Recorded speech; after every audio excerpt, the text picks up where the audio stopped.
Hi hello అందరికీ నమస్కారం. Welcome back to our channel.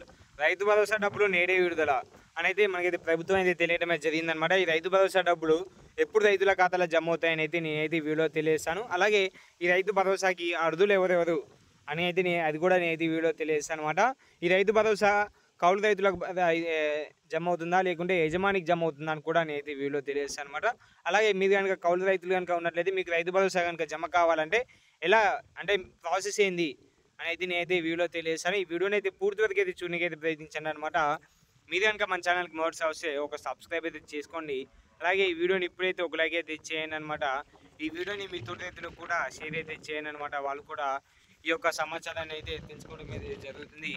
Late చేయకుండా టాపిక్లో కనుక వెళ్ళిపోయినట్లయితే మనకైతే 10 ఎకరాల లోపు ఉన్న రైతులందరికీ అయితే ఈ రైతు భరోసా అనేది అయితే అర్హులు అనేది ప్రభుత్వం అయితే తెలియడమే జరిగిందనమాట. మనకైతే గతంలో అయితే ఎన్ని ఎకరాలు అంటే అన్ని ఎకరాలు అంటే ఒక రైతుకి ఎన్ని ఎకరాలు ఉన్న రైతుకైతే రైతు భరోసా అనేది రైతు బంధు అయితే అందించడం అయితే జరిగిందనమాట.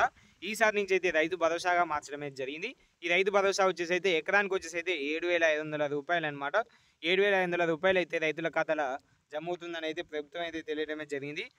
ఈ రైతు భరోసా వచ్చేసి అయితే 4 విడతలుగా వెల్లడించడం అయితే జరిగిందనమాట. ఈ 4 విడతలు వచ్చేసి అయితే ఫస్ట్ మొదటి విడత వచ్చేసి అయితే ఆగస్టు మొదటి వారంలో రైతు భరోసా అనేది అయితే రైతుల ఖాతాలో జమ అవుతుందని అయితే ప్రభుత్వం అయితే క్లియర్గా అయితే తెలియడమే జరిగిందనమాట. ఖచ్చితంగా మొదటి వారంలో ఈ రైతు భరోసా అనేది అయితే జమ అవుతుంది. అలాగే ఇప్పుడు కనుక రైతు భరోసా కనుక చూసుకున్నట్లయితే ఒక సంవత్సరానికి వచ్చేసి అయితే 15,000 రూపాయలు అనమాట. అలాగే గతంలో చూసుకున్నట్లయితే ఒక సంవత్సరానికి వచ్చేసి 10,000 రూపాయలే అనమాట. ఇప్పుడు కేవలం 10 ఎకరాల రైతులకి రైతు భరోసా అనేది జమ అవుతుంది. అంటే పోయినసారి ఈసారి కనుక చూసుకున్నట్లయితే 5,000 రూపాయలు అయితే ఎక్కువ పడుతుందని అయితే ప్రభుత్వం అయితే తెలియడమే జరిగిందనమాట. మీకైతే క్లారిటీగా అయితే అర్థమైందని అయితే అనుకుంటున్నాను. ఇంకా ఎవరికైనా అర్థం కాకపోతే మాత్రం కింద ఉన్న కామెంట్లు అయితే కామెంట్ చేయండి అనమాట. Thank you and all. జై హింద్.